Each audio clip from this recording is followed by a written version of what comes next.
This is a Tailor's ham, which is great for pressing curved seams while you're sewing clothes, or even just ironing already finished garments. This is the one we're going to end up making in the video a little bit later on, but first, let's learn a bit more about these things. I did also make this one out of wool and sawdust, which I will get to at the end. My name is Cornelius Quiring. Oh, what a gorgeous logo. Keep it moving, editing corn.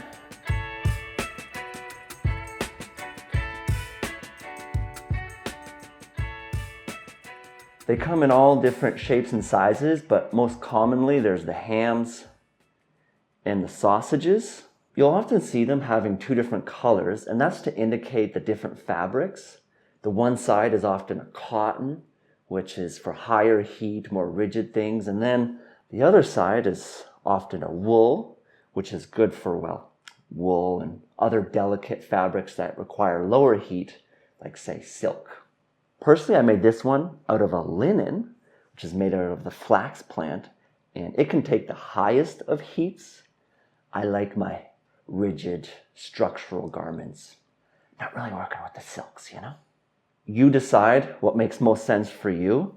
Just avoid all the synthetic materials, the polyesters, acrylics, those sorts of things. They've got plastic in them, and that's going to melt over time. As for the inside, well, traditionally, it's made out of sawdust or wood shavings, which is good for absorbing the moisture of the iron.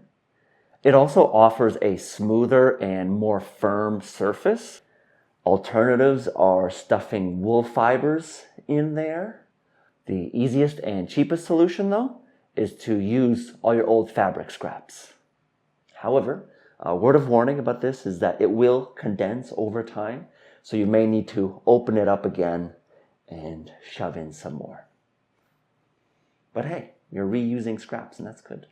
Here again, I would suggest avoiding the polyesters and other man-made fabrics if at all possible.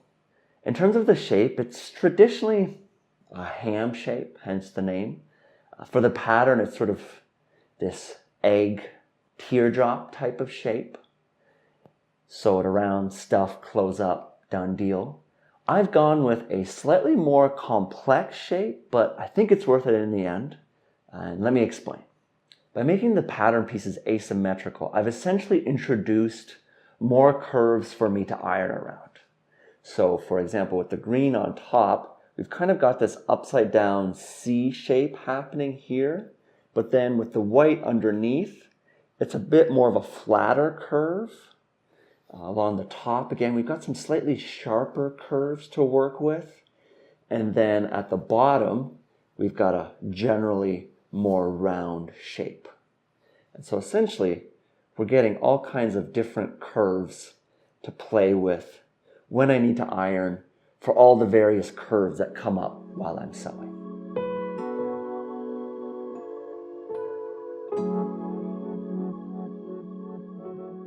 We can lay our garment on top and then proceed to press our seams and surfaces.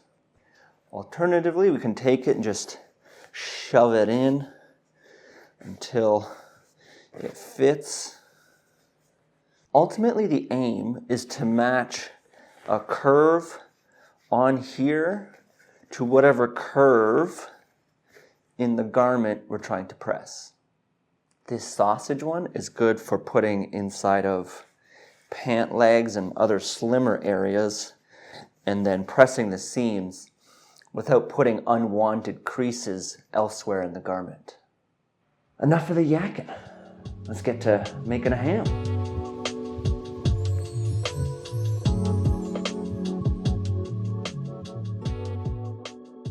Here's the two pattern pieces if you want to recreate it yourself.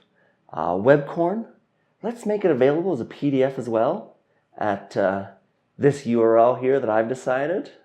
Also available there is the pattern for a sausage ham, so you choose.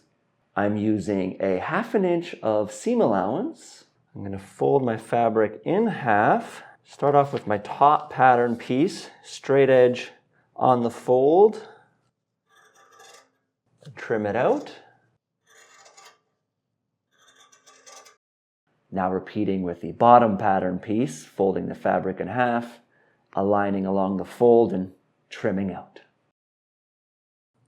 I'm going to fold over the corner so that the two sides line up. Then I'm going to run a seam that goes from here down to there, and this is in about 3/4 of an inch and up 1 3/4 of an inch.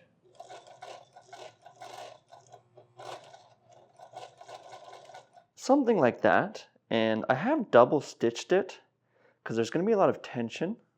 I'm going to repeat that on the remaining 3 corners. There we go. At the top, the wider end, I'm going to take these 2 points with right sides facing each other, folding them together so I can find my center. I'm going to run another seam.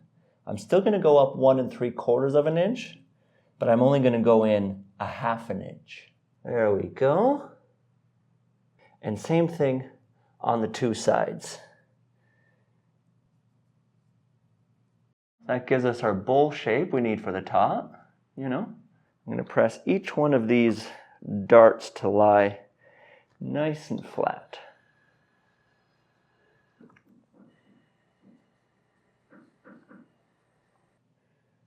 Voila.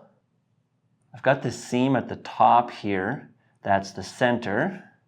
And then at the bottom, I'm going to fold together to find the center. Give myself a little bit of a crease there. I do the same thing with the bottom piece. Fold it in half and find the center of the top and bottom. With right side facing up and right side facing down. And line up those creases, the top and bottom. And then I'm just going to evenly space this out and pin it in a handful of places. Then I'm going to run a seam all the way around from one side to the other, but I'm going to leave a gap about 1.5 inches to 2 inches on one side, because that's where we're going to stick the stuffing in.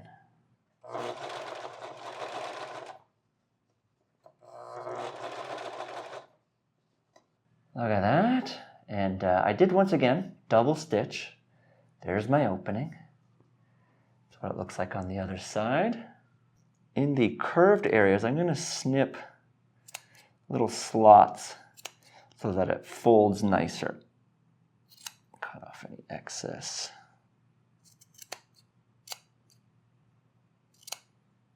From this little hole here, just go ahead and flip that inside out.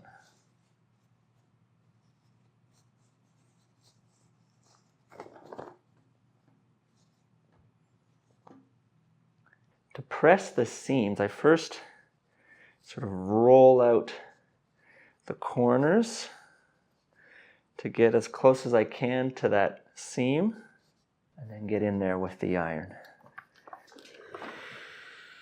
Ooh, hot.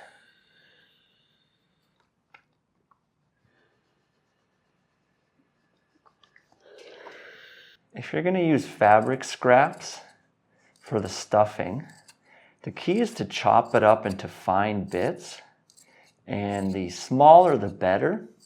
Otherwise, if it's too coarse, I find it can get a bit lumpy in the end. Maybe put on your favorite show and get to chopping, because there's going to be a lot of snipping. Maybe tell me what you're going to watch down in the comments.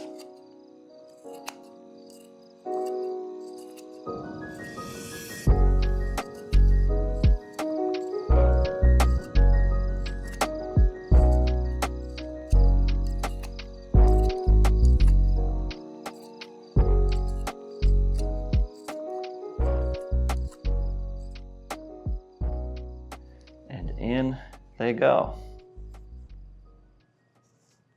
Every so often I get in there and just stick my fingers in to fill out the corners A little massaging on the outside as well to get it all nice and flat and smooth. And when you think you've stuffed enough, stuff some more. It's amazing how much can fit in here. Once you just can't fit in anymore, it's time to stitch it closed.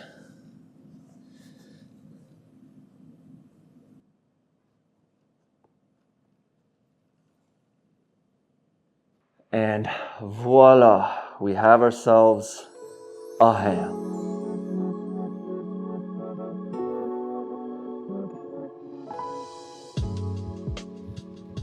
I used this thicker fabric that I made a coat out of a little while back, and it's rather thick and wouldn't fold nicely for the darts. So instead I just trimmed out those triangles. I laid some foundational fabric underneath and then just pulled the wool together and sewed a zigzag stitch.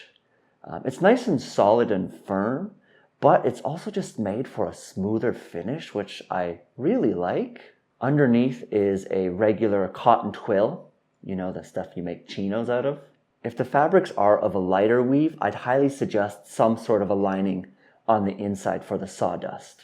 I got the sawdust from my local hardware store. They have this section where they cut wood for you. So I figured they probably weren't doing much with the sawdust anyways. I asked, they just let me shovel a bag and take it home for free. So pro tip, if you don't have any. I made this makeshift funnel out of paper and just poured in the sawdust, and then every so often I'd get in there with my fingers and jam the corners full. Find this is quite important with the sawdust to really fill it out. Towards the end, I just used a spoon and I would shovel in a few, pack it with my fingers and repeat. Here again, it's amazing how much you can fit in. Of all the hams I've made, I'll be honest, this is my favorite. The sawdust just creates a much smoother surface, but it's also a bit firmer, which is better for pressing down on. Definitely more of a premium ham than fabric scraps.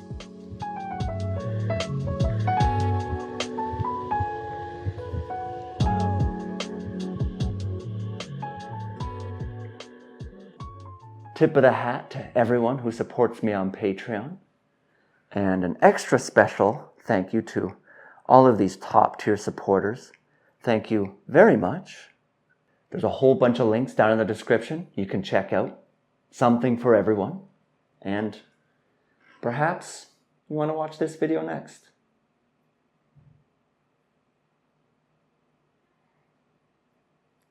And end scene.